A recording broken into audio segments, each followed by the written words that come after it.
اے میرے رب جو بھی بھلائی تو میری طرف نازل کرے، بے شک میں اس کا محتاج ہوں۔ موسیٰ علیہ السلام جب مدین پہنچے تو اس کے کنویں یا چشمے پر بیٹھ گئے۔ وہاں انہوں نے دیکھا کہ چرواہوں کی ایک بھیڑ اپنے اپنے گلوں کو پانی پلا رہی ہے اور دو عورتیں اپنے گلے کو روکے ہوئے ان سے پیچھے کھڑی ہیں۔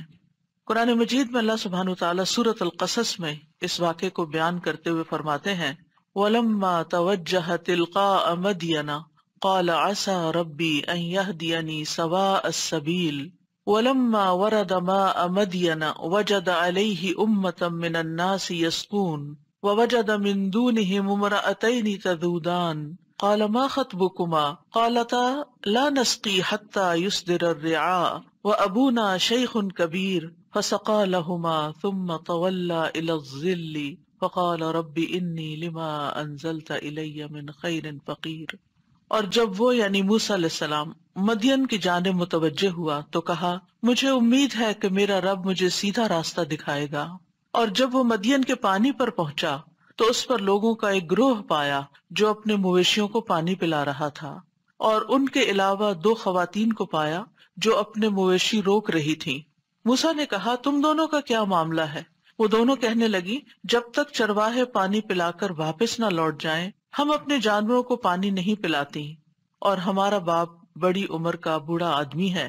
تو اس نے ان دونوں کے مویشیوں کو پانی پلا دیا، پھر سائے کی طرف پلٹ گیا تو کہنے لگا اے میرے رب جو بھی بھلائی میں سے تو میری طرف نازل کرے بے شک میں اس کا محتاج ہوں۔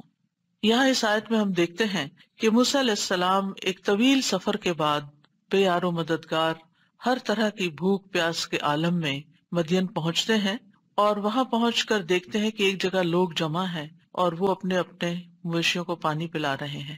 وہ ان کو دیکھتے ہیں کہ وہاں دو خواتین بھی کھڑی ہیں جو آگے نہیں بڑھ رہی، وہ اپنے جانور پیچھے روک رہی ہیں۔ آپ نے دیکھا ہوگا کہ جانور عام طور پر آگے آگے جاتے ہیں اور دوسرے جانوروں کو دیکھ کر تو انہیں کھینچ کھینچ کے پیچھے کر رہی ہیں کیونکہ وہ بھیڑ میں گھسنا نہیں چاہ رہی تھی۔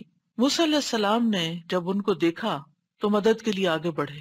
ایک شخص جو ہر طرح کی مدد کا خود محتاج ہو، جس کے پاس کوئی ٹھکانہ نہیں، جس کو اپنے فیوچر کا کچھ پتا نہیں، جس کے پاس کھانا نہیں، پینا نہیں، رات گزارنے کی جگہ نہیں، کچھ بھی نہیں، یعنی دنیاوی اسباب میں سے کوئی سبب اس کے سامنے نہیں، لیکن اس کے دل کے اندر کیا ہے کہ وہ دوسروں کی مدد کیسے کرے۔ انہم کانوا یسارعون فی الخیرات، پیغمبر علیہ السلام ان کی خصوصیت کیا تھی کہ وہ خیر کے کاموں میں، نیکی کے کاموں میں آگے بڑھ جاتے تھے۔ وہ انتظار نہیں کرتے تھے یہ دیکھیں کہ کوئی انہیں کہے، کوئی انہیں موٹیویٹ کرے، کوئی ان کو انکریج کرے، کوئی ان کو اس پر کوئی معاوضہ دے یا انہیں کوئی ریکمینڈ کرے، نہیں، بس انہوں نے دیکھا کہ یہاں یہ بچیاں ضرورت مند ہیں اور وہ اپنی ضرورت کو بھول کر ان کی ضرورت کے لیے آگے بڑھ گئے۔ موسیٰ علیہ السلام ایک طاقتور نوجوان تھے، اسی وجہ سے صرف ان کے ایک مکے نے اس قبطی کا کام تمام کر دیا تھا جس کے قتل کے بعد وہ یہاں پر پہنچے تھے۔ انہوں نے اکیلے ہی پانی کا بھاری بھرکم ڈول نکالا اور ان کی بکریوں کو پانی پلا دیا۔ لڑکیاں اپنے جانور لے کر گھر چلی گئیں تو انہوں نے ان سے نہ کسی شکریہ کی توقع کی اور نہ یہ پوچھا تم کہاں سے آئی ہو، کیا کرتی ہو، فضول کی کوئی بات نہیں کی، نہ کوئی ہنسی مذاق، نہ کچھ کسی قسم کی کوئی بات نہیں۔ واپس آ کر بیٹھ گئے درخت کے سائے تلے اور دعا کرنے لگے رب انی لما انزلت الی من خیر فقیر، اے میرے رب تیری طرف سے جو بھی بھلائی مجھے پہنچے میں اس کا محتاج ہوں۔ یعنی خدمت لوگوں کی اور اپنی ضروریات کس کے آگے رکھنا؟ اللہ رب العزت کے آگے، کہ میری مدد تو کرے گا۔ مجھے تو نے بندوں کے درد کے لیے پیدا کیا کہ میں ان کی مدد کروں، لیکن میں تیری مدد کا محتاج ہوں۔ یہ جذبات جس انسان کے اندر پیدا ہو جاتے ہیں اسی کو اللہ سبحانہ وتعالیٰ اپنے دین کی خدمت کے لیے چنتا ہے۔ موسیٰ علیہ السلام اپنے بھائی ہارون علیہ السلام سے چھوٹے تھے اور ہکلاتے بھی تھے، لیکن اللہ سبحانہ وتعالیٰ نے ان کو نبوت کے لیے چنا۔ اللہ تعالیٰ کے ہر کام میں حکمتیں ہیں، اور وہ بعد میں ہمیں حکمتیں نظر آتی ہیں کہ آخر انہی کا انتخاب کیوں ہوا، جبکہ ہارون علیہ السلام زیادہ فصیح اللسان تھے، زیادہ اچھی طرح بات کر سکتے تھے، اور نبوت کا کام تو ہوتا بھی یہ ہے کہ انسان پیغام دوسروں کو بہتر طور پر کمیونیکیٹ کر سکے، لیکن اللہ سبحانہ وتعالیٰ نے موسیٰ علیہ السلام کو چنا۔ موسیٰ علیہ السلام نے اللہ سبحانہ وتعالیٰ سے دعا مانگی، اور کیا مانگا؟ خیر مانگی، اور یہ دعا انتہائی جامع دعا ہے۔ جس میں دنیا اور آخرت کی کوئی ایسی بھلائی نہیں جو اس میں آ نہ گئی ہو. یعنی طویل سفر کے بعد غربت، فقر و فاقہ، اس حالت میں ٹوٹے ہوئے ہیں اور عجز و انکساری کی انتہا دیکھیں تو فوراً ہی دعا قبول ہو گئی. اس سے یہ بھی پتہ چلتا ہے کہ اگر ہم چاہتے ہیں کہ ہماری دعائیں قبول ہوں تو پھر ہمیں کیا کرنا ہوگا.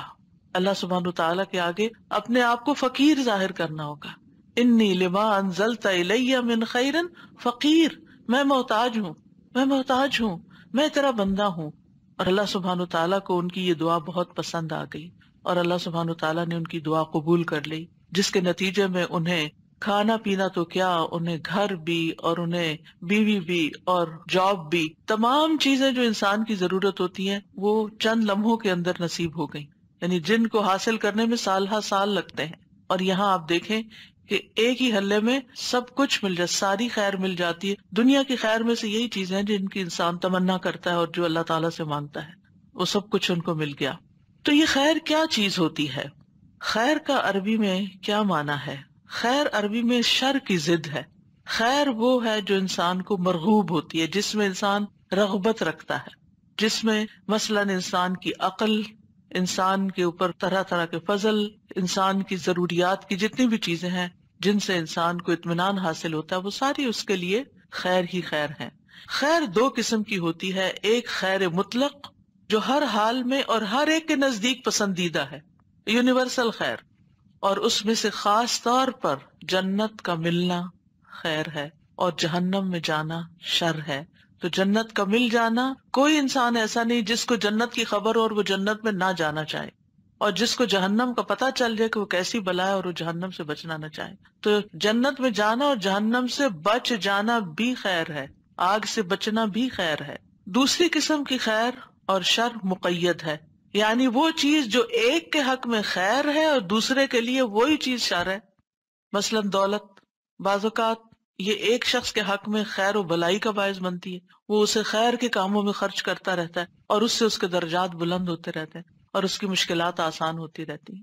اور دوسرے کے حق میں وہی خیر جو دولت کی شکل میں، کہ قرآن مجید میں دولت کو بھی وَإِنَّهُ لِحُبِّ الْخَيْرِ لَشَدِيدٌ، انسان خیر یعنی مال کی محبت میں بڑا شدید ہے. تو یہی مال کسی دوسرے انسان کے حق میں بڑا ہی شر کا باعث ہے، کیونکہ وہ اسے شر کے راستوں میں خرچ کرے گا اور اس سے اس کے اللہ سبحانہ وتعالیٰ کے نزدیک درجات اور نیچے گر جائیں گے حتیٰ کہ سزا کا مستحق ہو جائے گا.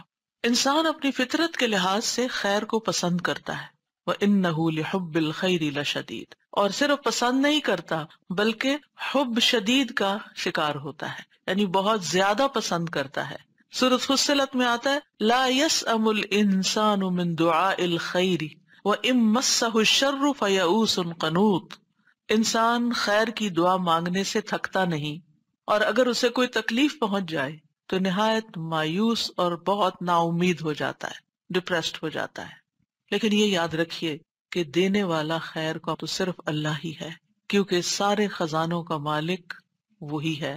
قل اللہم مالک الملک تؤتی الملک من تشاء وتنزع الملک ممن تشاء وتعز من تشاء وتذل من تشاء بیدک الخیر انک علی کل شیء قدیر.